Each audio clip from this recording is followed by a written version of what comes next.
Good morning बच्चों।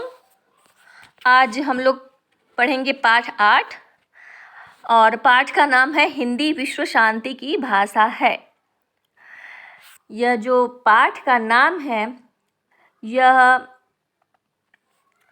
हिंदी प्रेमी साईजी Makino और रत्नावली कौशिक की बातचीत पर आधारित है, साक्षात्कार का अंश है ना। तो शुरू करते हैं बच्चों। जापान में 11 फरवरी सन 1924 ईस्वी को जन्मे साईजी माकिनो 36 वर्ष की उम्र में एक बार भारत जो आए तो फिर यहीं के होकर रह गए। आए तो गांधी जी के सेवाग्राम में स्थित हिंदुस्तानी तालीम मतलब शिक्षा, तालीम उर्दू शब्द है, तालीमी संघ में पशु चिकित्सक के रूप में थे, पर हिंदुस्तान का ऐसा रंग चढ़ा कि फिर लौटने का मन ही नहीं हुआ। खादी क्या अपनाई, संपूर्ण चिंतन मतलब सोच ही गांधीमय हो चला। आइए मिलते हैं महात्मा गांधी और रविन्द्रनाथ टैगोर की इस अनन्य भक्त और हिंदी प्रेमी साईजी माकिनो से। तो जिस तरह से इंटरव्यू लिया जाता है ना बच्चों, तो स्टूडेंट का इंटरव्यू किस तरह से लिया जाता है कि 4-5 शिक्षक बैठे रहेंगे या प्रोफेसर बैठे रहेंगे, तो स्टूडेंट जाएगा और उससे क्वेश्चन किया जाता है। पहले एक करेगा, फिर दूसरा, फिर तीसरा, और वह स्टूडेंट जो है अपना आंसर देता जाएगा। और इसी तरह से देखिए, जैसे एक्टर लोग होते हैं, एक्ट्रेस लोग होते हैं, लेखक होते हैं, कवि होते हैं, तो उनसे जब साक्षात्कार लिया जाता है तो वहाँ पे 1 या 2 इतना भी हो सकते हैं, 2-3 भी हो सकते हैं। तो उसी तरह से क्या है, यहाँ पे साक्षात्कार लिया जा रहा है, तो उसी का यह अंश है।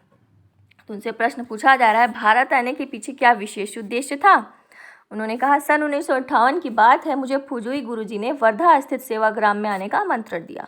वे सन 1931 ईस्वी से गांधी जी के सहयोगी थे और सेवाग्राम में ही रहते थे। यहाँ एक पशु चिकित्सक की आवश्यकता थी। सोचा कुछ साल के लिए भारत चला जाता हूँ। आज 45 वर्ष होने को हैं, अब तो भारत ही मेरा घर है। बाद में फुजुई गुरुजी ने ही मुझे रविन्द्रनाथ टैगोर के पास शांति निकेतन भेजा। शांति निकेतन में गुरुदेव के साथ रहकर जीवन का अर्थ और सोच की धारा बदल गई। फिर क्वेश्चन है, हिंदी सीखने और पढ़ने का सिलसिला कैसे शुरू हुआ। तो बताते हैं, अप्रैल सन 1959 ईस्वी में पंढरपुर सर्वोदय सम्मेलन के बाद विनोबा जी ने मुझसे कहा कि मैं सेवाग्राम लौटकर हिंदी सीखना प्रारंभ करूं, और मैंने हिंदी सीखना आरंभ भी कर दिया। उन दिनों सेवाग्राम के प्रेसिडेंट आर्य नायकम हुआ करते थे। उन्होंने आगरा के एक अच्छे हिंदी शिक्षक को मेरे पास भेजा। मुझ जैसे विदेशी के लिए हिंदी सीखना बहुत ही मुश्किल का काम था। मुझे खराब उच्चारण के लिए बहुत डांट पड़ती थी, पर धीरे धीरे मैंने हिंदी बोलना और पढ़ना सीख लिया।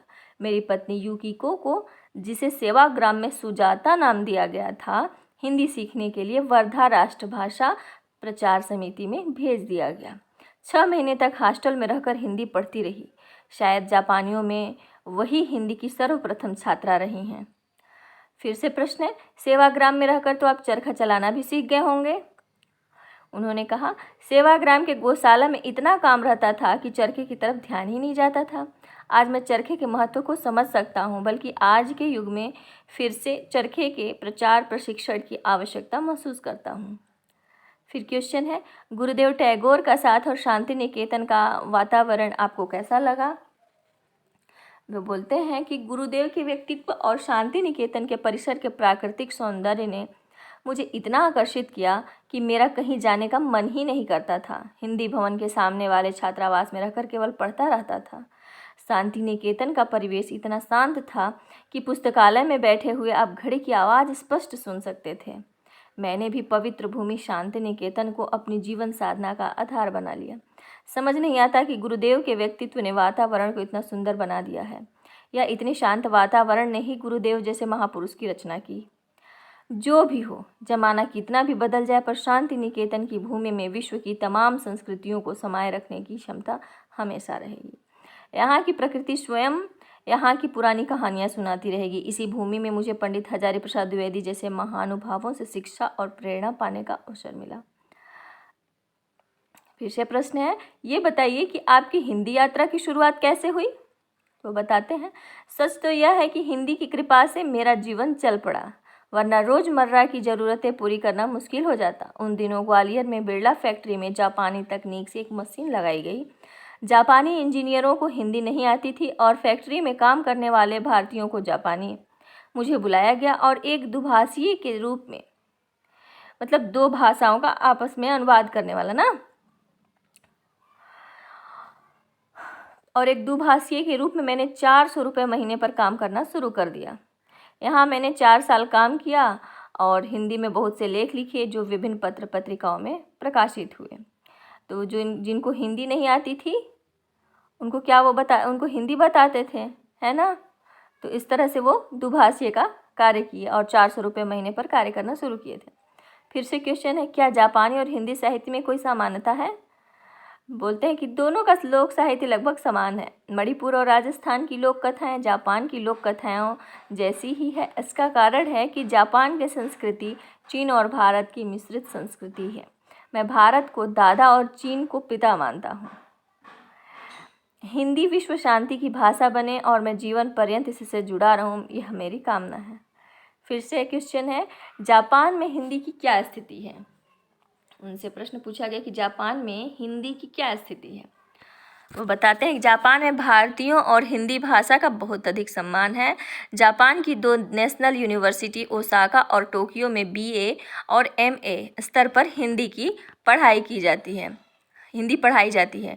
भारत के लिए यह गौरव का विषय होना चाहिए। यहाँ के लोग भी जापानी सीख रहे हैं। पहले यहाँ सिर्फ सर्टिफिकेट डिप्लोमा कोर्स था, अब BA कोर्स भी है और हर साल बहुत लोग BA की परीक्षा में बैठते हैं। मेरा यह मानना है कि भाषा देशों को भावना के स्तर पर जोड़ती है। जापानी में संस्कृत शब्द भरे पड़े हैं। इन दिनों बंगाली भाषा भी जापान में जोर पकड़ रही है क्योंकि कलकत्ता एशिया का दरवाज़ा है। एक समय में सबसे ज़्यादा जापानी कलकत्ता में ही रहते थे, अब तो पूरे देश में बिखर गए हैं। जापान में और कौन विशिष्ट लोग हिंदी सेवा में रत हैं? उनसे प्रश्न किया गया। वह बताते हैं कि प्रोफेसर दोई ने टोक्यो विश्वविद्यालय में हिंदी विभाग की स्थापना की। वे बहुत अच्छा काम कर रहे हैं।